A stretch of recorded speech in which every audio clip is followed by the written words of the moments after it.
Hydrangeas. When to prune, how much to prune? Well, it depends. It depends on if you have an older variety or perhaps you've gotten a newer variety. Let's see. If it blooms before June, don't prune in the springtime. This is a Macrophylla Sister Teresa. She has set her buds in the fall. So anything that I will do to this particular variety, I will need to only tidy up because it set its blooms starting in July. All of these blooms that are left on here, I can go ahead just to give it a fresh look for spring, and I can cut these off because you would know that there's no bloom that's been formed there. This is Arborescence Annabelle. Annabelle has a different story to tell. You know that you can cut this to the ground. I've even read where people can mow them to the ground. But you know, you really don't have to prune this one. This plant is going to bloom on all the new growth. You can leave some of the thicker, stouter bloom stalks for support and a staking for the new ones that come up larger. This is Hydrangea Paniculata Limelight. As you can see, this is a cluster of 3 very mature plants. The thing about the shape of the bloom makes it the Paniculata because it's sort of in a cone shape. This plant, I can come in and do numerous things to it. I can prune out the old wood, but it's going to bloom in the fall, you know, late summer. So there you go again with that rule. If it blooms, this is not going to bloom before June. So right now, in this early part of spring, is the time to come in if you want to cut it back, if you want to reshape it. And you know that this is one of the few the Paniculatas, the PGs, are the only ones that can be formed into a tree form. So I never did choose to do that with these, and these have been naturally trimmed also because the deer like to come in here and feast, so I just let them because it's about to grow above their height of even standing on their back feet and reaching for it. So, you know, I'm really not going to try to shorten it because of it's a right plant in the right location. So remember, this one blooms after late summer, so cut it in the spring and it'll bloom on new wood. This is the matriarch in my garden. This is the beautiful oak leaf. This plant is approximately 18 years old.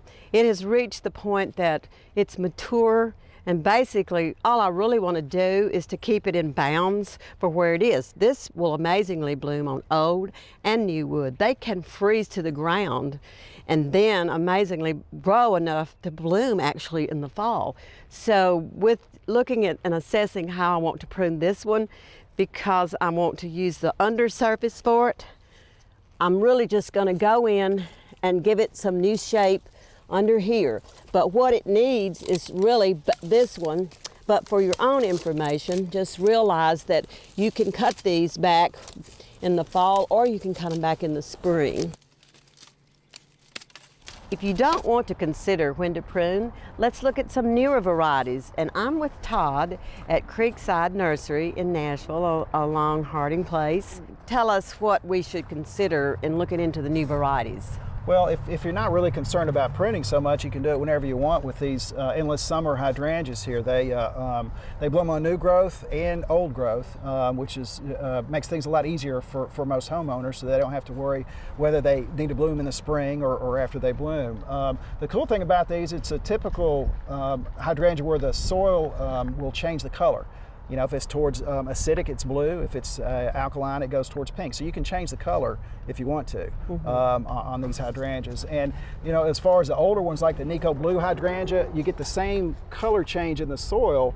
But if you trim these guys too early in the spring, you won't get any flower on them at all. They need to be trimmed after they bloom. So there we go back. Yes. If it blooms before June, that's don't right. prune. Do not prune it. Yes. So this is, and in today's world from our winter, do you anticipate that there's going to be some pruning to the ground on these? This has been hothouse. Right. That one's been hothouse. If it's been in the ground Probably not, because these things are hardy to like 30 below zero. Okay. There were no leaves on them, so more than likely you would not have to clip them back. And that's the reason you see the leaves, is because this has been in a hot house. Right. You probably won't see leaves on yours that you have at your house, not just yet. Well, in this Endless Summer collection, now there are different varieties in this. Do you have another one that, let's say this is either pink or blue? Is there a variety that might be white? There's one called Blushing Bride that it starts off, it's an extremely pale pink color, and then it goes to white. And with that, your acidity, you're not going to be able to change, the color of it too much. Yeah. But it will stay that almost white all of the time. So this one you can prune anytime. Anytime you want to. You don't like how it looks, you prune it. Or if you want to cut a bunch of them off and bring them in your house. Okay, for and cut this flowers. one we will prune in July. After it's through blooming, yes. Absolutely. All right, now this right here is a good example of a Limelight. That's right, Limelight tree form hydrangea, yes. This has been grafted. So Grafted. yeah, grafted to a rootstock with this stem here. You can kind of see where it's been grafted there. All right. It kind of has a little nut, or looks like a ball there. Yeah. So essentially what they do is you have your stem there, and then you take the hydrangea itself, the bush, and you basically fuse it to that stem, that trunk. Yeah. So, but pruning. It's a transplant. You got it. Yeah. But with you could prune one. They grow so shrubby, it would be really hard to make a tree form out of one by itself. Okay. You could probably do it like you would a crepe myrtle, where you trim all the leaves up to a certain point, but it would be more clumpy. Okay. So it'd be really hard to do that without getting one, already grafted to a stem, Well, to a I trunk. think that probably, other than